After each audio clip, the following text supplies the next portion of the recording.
Welcome back to the Marquette County High School Football Preview Show. We're presented by the UP Catholic Credit Union, your home mortgage professionals, now joined by Coach Paul Jacobson for the Negaunee Miners. You guys were 4-5 last year. It seemed like a little bit of a different year where you lost first couple games, went on a winning streak, lost the last two to the end of the season.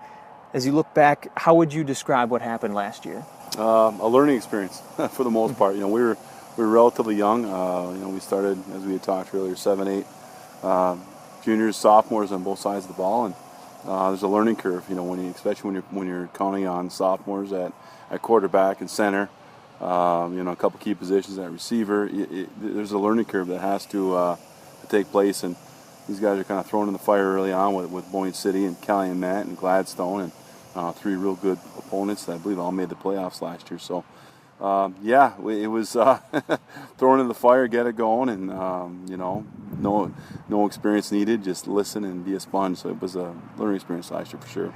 So now this year you have 9 returning starters. How different was this off season, and then now as you get into the beginning of the practice? Well, it's fun to watch. Especially with the sophomores and juniors last year that played key roles.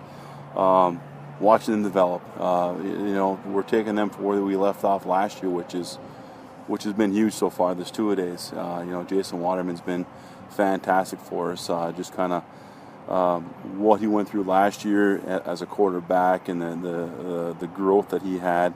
And he had a tremendous offseason. He's become more of a leadership role now as a junior. Was voted one of our team captains along with Colin Remelong and Peyton Anderson. So.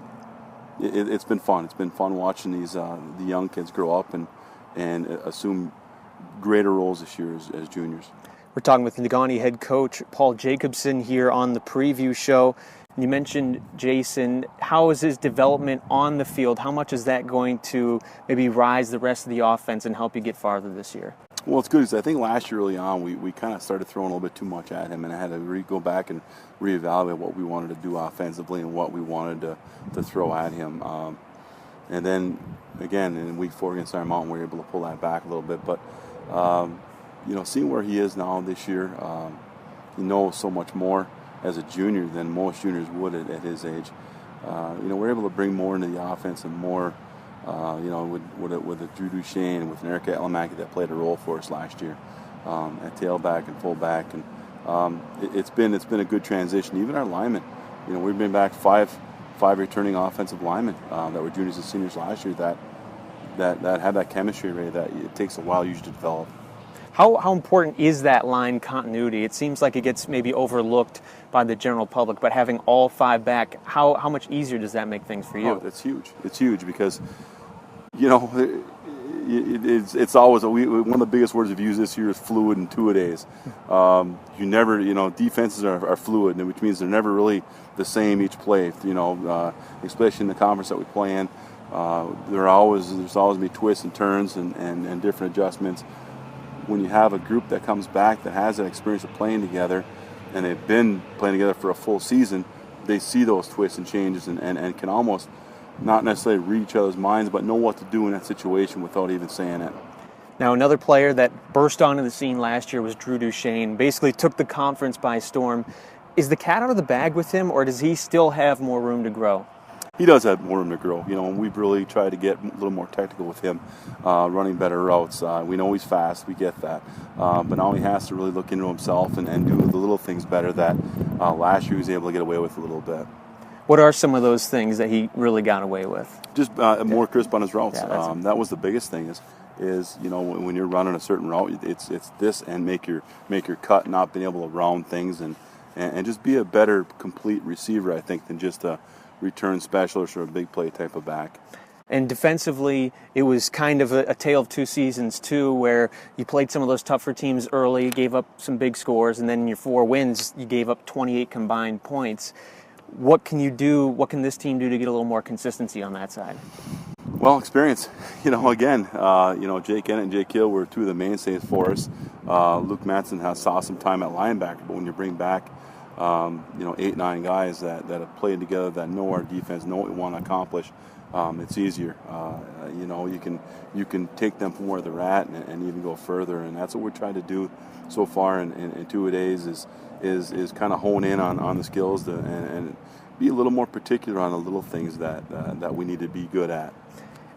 Who are a couple names maybe that we didn't hear as much last year that you think maybe could have some impact this year? Well, Eric Atlamaki is a sophomore, played outside backer for us, and was pretty a key role for us in our defense. Between him, Leo Helpe, Theo Kumpala, and Peyton Anderson, who are 4 linebackers, they're going to play a key role.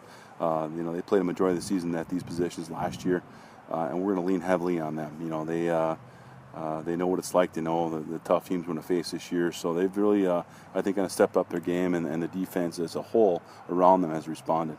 Have you set up any expectations for your team this year? You always do. You always set up goals. You know where you need to be. You know where you want to go.